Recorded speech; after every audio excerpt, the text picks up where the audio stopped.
بینندگان ارجمند، در 8 سال آخر در زمینه اصلاحات گسترده‌ای که در راه بنیاد ازبکستان نو عملی می شوند، در حیات اجتماعی مملکت به معنای واقعی بهبودی زیاد به نظر می رسد.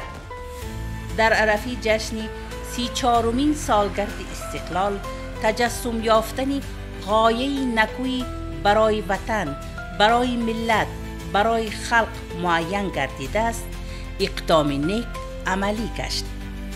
تاریخ 20 ایول در فرودگاه بین المللی سمرقند اولین پرواز هواپیما در مسیر سمرقند دوشنبه سمرقند از جانب شرکت هواپیمایی سنتروم ایر صورت گرفت.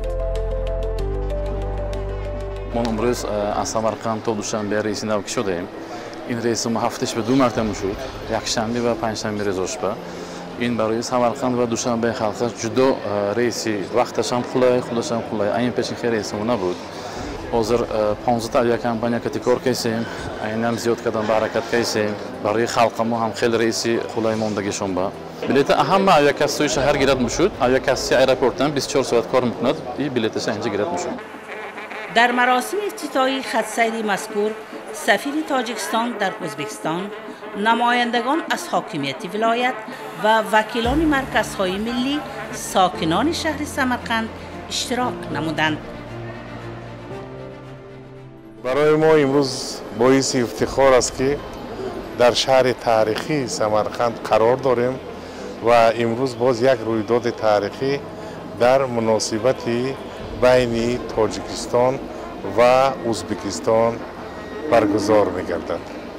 امروز اولین مرتبه از خط سیر دوشنبه سمرقند دوشنبه افتتاح می‌یابد که این یکی از دستور 2 سرور دولت، پرزیدنت جمهوری تاجیکستان جناب عالی محترم امام علی رحمان و پرزیدنت جمهوری ازبکستان جناب عالی محترم شوکت میرزیویف میباشد و خوشبختانه با سیاست خردمندانه این 2 شخصیت تاریخی امروز رابطه ها میان تاجیکستان و ازبکستان تشکل می‌یابد و صحیفه های نو باز می‌گردد و افتتاح خط سیر هوایی سمرقند و دوشنبه این یک صحیفه نو تاریخی بعد دوران صاحب استقلالی می باشد و باوری کامل داریم که افتتاح این فرودگاه صحیفه نو تاریخی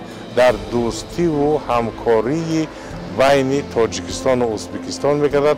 تمام مردم شریف سمرقند را و دوشنبه را به این روز زیبا و تاریخی صمیمانه تبریک میگیم.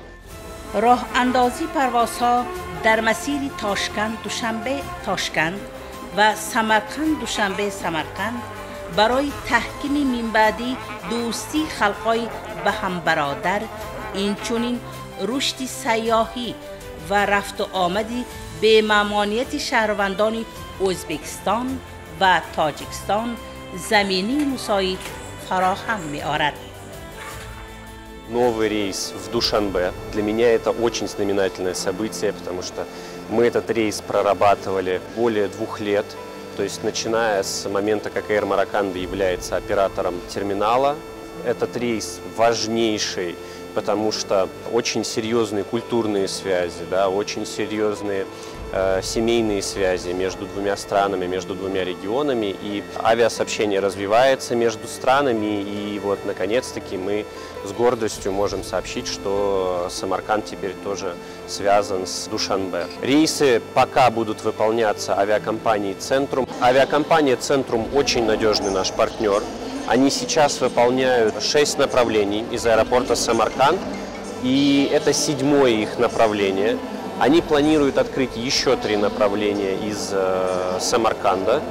То есть у них здесь полноценно базируется самолет. Авиакомпания видит потенциал в регионе и приветствуем ее стремление к тому, чтобы развить этот потенциал. همه مهمانان خارجی که از شهرهای باستانی تاجیکستان دیدن میکنند میخواهند از شهرهای تاریخی سمرقند و بخارا و خیوه نیز بازدید به عمل آورند. من امروز ما بین دو خلق دوستش به خدمت میکردگی رئیس نو کشوده شوی رئیس نو دوشنبه سمرقند دوشنبه کشوده شده استوده است. من از این فرصت استفاده برده همه دو خلق ها رو تبریک میکنم. این رئیس نو برای دوستی خلق ها خدمت کلان نشان میدهد. این خیلی خرسندی دو خلق میباشد. من میخواستم که ما بین خلق ها دائما دوستی تنجی و آسایشتگی خاطر جمعی ابدی باشد، دوستی ابدی باشد. قابل ذکر است که از اول سال در فرودگاه سمرقند زیاده 10 جانب نو گشاده شده. وقت پروازها به طور عمومی در یک هفته به 120 ساعت رسید. دوستی این خوب است که رفت آمد میکنیم. شما شهری ما را میبینید، ما شهر شما را میبینیم. این بهترین چیز است. من شهروند تاجیکستان هستم. همراه فرزندانم که ازبکستان یعنی شهر سمرقند داشت تماشا آمدم. بهترین شرایط بود. من دیدم که از پیشینه حاضر شرایط خیلی خوب است، به خاطری که در 35 دقیقه من الکی به همراه فرزندانم در سمرقند رسیدم. این الکی بهترین شانس برای کودکان است. پیش با ماشین می آمدن، پسات که کتی بود، خیلی دشواری بود. من از عذاب نکشیدم. قیت کودکان تز کم ترک خوب باشه گیریم خیلی که رسیدیم. همینش بایگری هر یک شهروند است که آرامی و تنجی و آسودگی است. باید قید نمود که در نیم ساله اول 770,000 شهروند تاجیکستان توسط ایروپورت سمرقند به جانب‌های مختلف جهان پرواز کردند. در اساس درخواست‌ها این خط سیر زیاد خواهد کرده شد.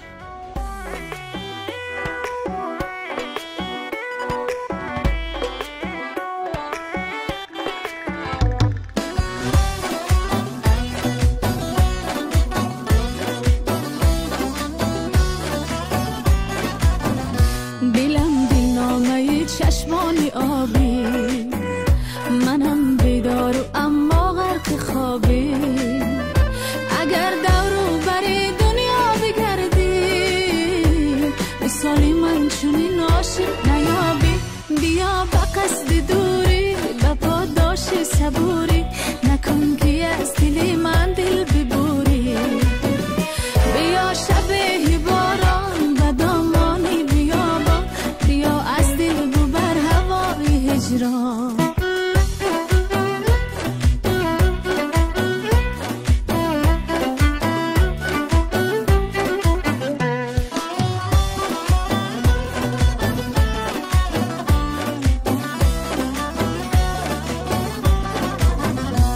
سپردم امتحان دل جدایی در این شب‌های سردی به صدایی سپردم امتحان دل جدایی در این شب‌های سردی به صدایی بله در پای شب‌های انتظارم که شاید ناگهان از درایی بیا به قصد دوری به پاداش صبوری نکن که از دل من دل ببوری بیا شب باران و دامانی بیابان بیا از دل ببر هوای هجران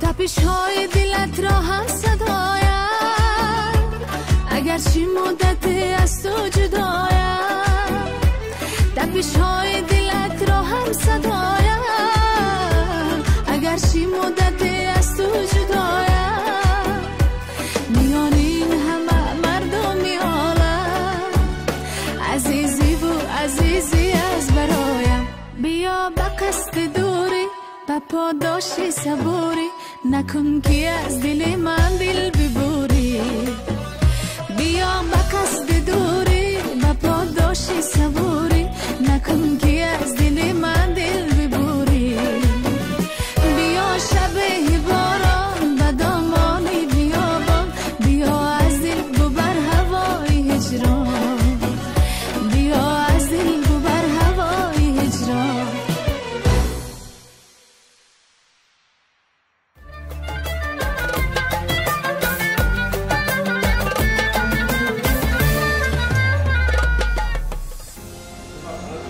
در بخش حدودی اساسیاسیون ملی سازمان‌های غیر دولتی و غیر تجارتی ازبکستان در شهر تاشکند با همکاری مرکز مدنی تاجیکان آریانای شهر تاشکند تقدیمات کتابی نویسنده شادروان خوجامراد قلداشف با او ولی تنها سباق در هفته دوستی خلقا برگزار گشت. O'zbekiston Respublikasining 2021-yil 13 fevraldagi 672-sonli qarori bilan 30-yil mamlakatimizda Xalqlar do'stligi kuni deb e'lon qilingan. Mana shu o'tgan 5 yil davomida mazkur bayram juda ham yuqori saviyada nishonlanib kelinmoqda. O'zbekiston Nodavlat notijorat tashkilotlari milliy assotsiatsiyasi ham mazkur tadbirlar doirasida xususan joriy yilning 25-iyulidan 31-iyuliga qadar o'tkazilayotgan haftalik davomida bir qator millatlararo munosabatlarni mustahkamlashga qaratilgan tadbirlarni o'tkazib kelmoqda. Bugun tojik xalqining yozuvchisi Xo'jamurod Qo'ldoshevning Saboq hamda Vali Tanho, ya'ni u bilan lekin Tanho nomli kitoblarni bir taqdimotini o'tkazamiz. Mazkur taqdimotdan ko'zlangan maqsad demak o'sha mazkur yozuvchimiz bundan ancha yillar avval yozgan bir ijod namunasi va uni yozgan asarlarida milliy ma'naviyatimizni targ'ib qilishga, yoshlarimizni vatanparvarlik ruhida tarbiyalashga va umuman millatlararo munosabatlarni mustahkamlash masalalariga alohida e'tibor qaratilganligi uchun mazkur kitob nashriyot tomonidan chop etildi va bugun o'sha kitobni taqdimoti o'tkazilyapti. O'sha bu o'tkazilayotgan taqdimot tadbirlarimiz ham yuqorida aytib o'tganimizdek haftalik davomida amalga oshirilayotgan madaniy ma'rifiy tadbirlarning bir qismi, bir bo'lagi hisoblanadi. Bugungi o'tkazilayotgan tadbirda nafaqat tojik adabiyotini yozuvchilari, shoirlari, balki o'sha Toshkent shahrida faoliyat yuritayotgan nodavlat notijorat tashkilotlari vakillari ham ishtirok etishmoqda. Bularning hammasi o'sha yuqorida aytib o'tganimizdek mamlakatimizda hukm surayotgan tinchlik, osoyishtalikni yoki bo'lmasa millatlararo munosabatning naqadar iliq ekanligini bir yaqqol namunasi, yaqqol belgisi deb aytsak bo'ladi. Bularning hammasi yakunida o'sha mamlakatimizda millatlararo totuvlikni, do'stlikni ta'minlashga xizmat qiladi umid qilamiz. Hali juda ham ko'plab tadbirlar o'tkaziladi, aynan o'sha millatlararo munosabatlar va do'stlik aloqalarini yanada mustahkamlashga qaratilgan va bugungi tadbir ham bevosita o'sha o'zbek va tojik xalqini azaliy do'stligi va bugungi kundagi munosabatlari va kelajakda ham o'sha naqadar bir-biri bilan yaqin do'stona, qardosh munosabatlarda bo'lishligini bir yaqqol namunasi, yaqqol ifodasi desak to'g'ri bo'ladi. Mamlakatimizda o'sha xalqlar do'stligi, millatlararo munosabatlarni ta'minlashni qonun darajasida belgilanganligi va bu o'ylaymizki o'sha mamlakatimizda olib borayotgan odil siyosatni, odil islohotni muhtaram prezidentimiz tashabbusi bilan amalga oshirayotgan islohotlarning yaqqol namunasi. در چاره‌بینی شاعر و نویسندگان، پیوندان نویسنده و فعالان بنیادی تاجیکان شهر تاشکند آریانا اشتراک نمودند. من با استاد خوجامراد قلداشف هنوز از آوان دانشجویی غایبانه آشنا بودم.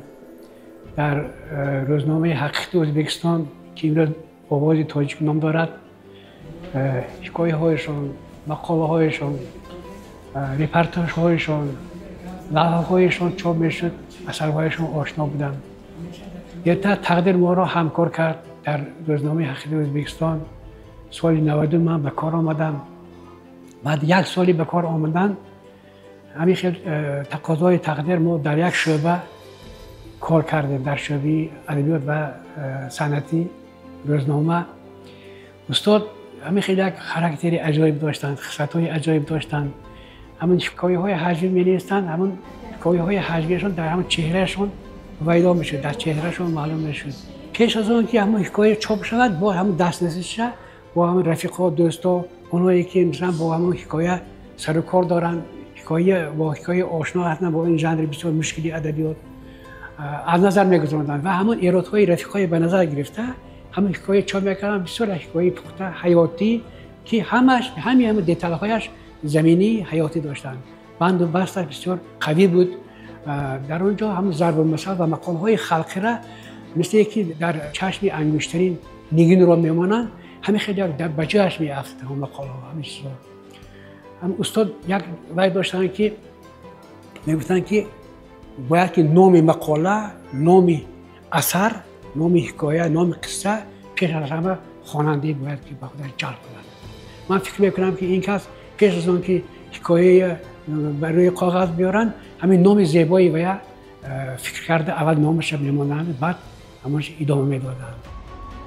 شادروان خوجامراد قلداشف با هجویه افسانه و حکایه های نمکینش در بین خوانندگان محبوبیت داشت. او یکی از نویسندگان خوش سلیقه حوزه ادبیات تاجیکی ازبکستان بود. چند سال با هم عمر به سر برده؟ 20 سال. خیالم به همین باغ‌های و گلستان‌های همین از همه جاهای بهترین به از همه آدم‌های پیشقدم از همه آدم‌های بهترین که هم صحبت شده شب روزمو همین خیلی گذشت. یگان روزش به یگان دقیقش به افسوس خوردم من حقم نیست.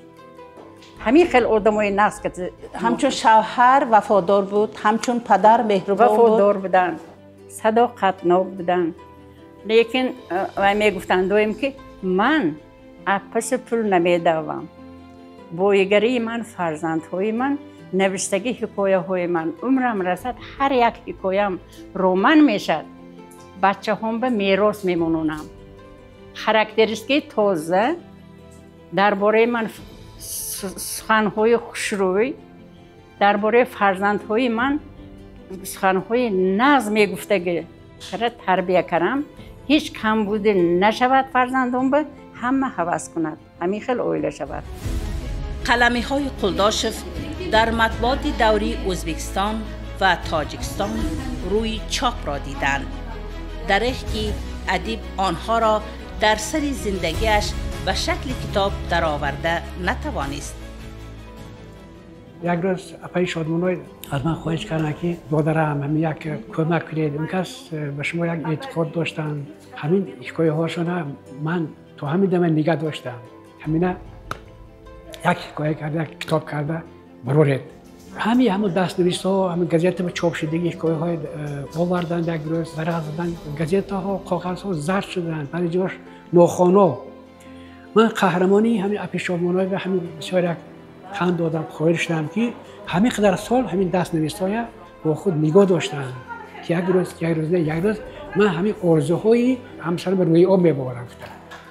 اینم یک قهرمانی و همین دوست احباشا کار سهل میگم. همین کتاب روی چاپ رو دید. استاد کرسنده که جسمانا از بین ما رفتن، در حکایه هاشون، در اثرهایشون نفسی اون کس، گرومان اون کس، تفکری اون کس، اندیشه های اون کس ماند. این کتاب که زیر نام‌های با او ولی تنها و سباق با دو زبان تاجیکی و ازبکی به دست چاپ رسیده است، بهترین حکایه های نویسنده زولستانین را در بر دارد. کدام فرزندتون امروز همین خصلت‌های خوبی پدرش همچون میراث گرفته است و او را بینید پیش نظرتون پدرشون جلوگر می‌کند؟ این گپ‌های گفتن به من به کمتر مشکل‌تر. هر 5 فرزندم بعضش 3 قدم ددش به نزدیک، بعضش 5 قدم، بعضش از ددش گذشتگی درجه. لیکن فرزندم ددش نومش سیاه نمی‌کردگی در. یک دختری فرغانه میشه دختری بخارا تقدیر قسمت او رو با پایتخت با تاشکند میبنده. زندگی شما اکثر در تاشکند گذشت و چقدر مهمان نواز و نمیخیل بستان سرا بود خانه شما وقتی که شوهرت به مهمان زندگی تصور کردن نمیتونستن.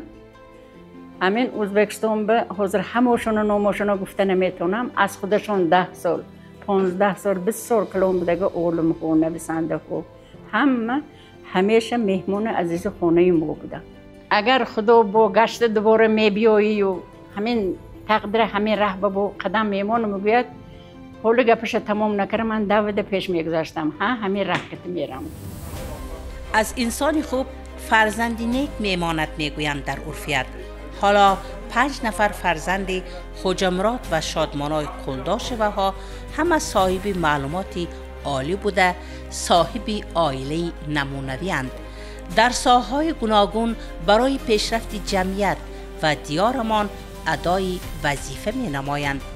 نبیره‌ها هم نام بزرگ بابا و آچه را احترام نموده از پی علم و آموزش کسب‌های مختلفند. پس از 33 سال ففتش چاپ شدن کتاب به نویسنده خوجمرات قلداشف عمری دوباره بخشید. امید است که به خوانندگان خوش ذوق و علاقمندان کلام بده پسند می آید.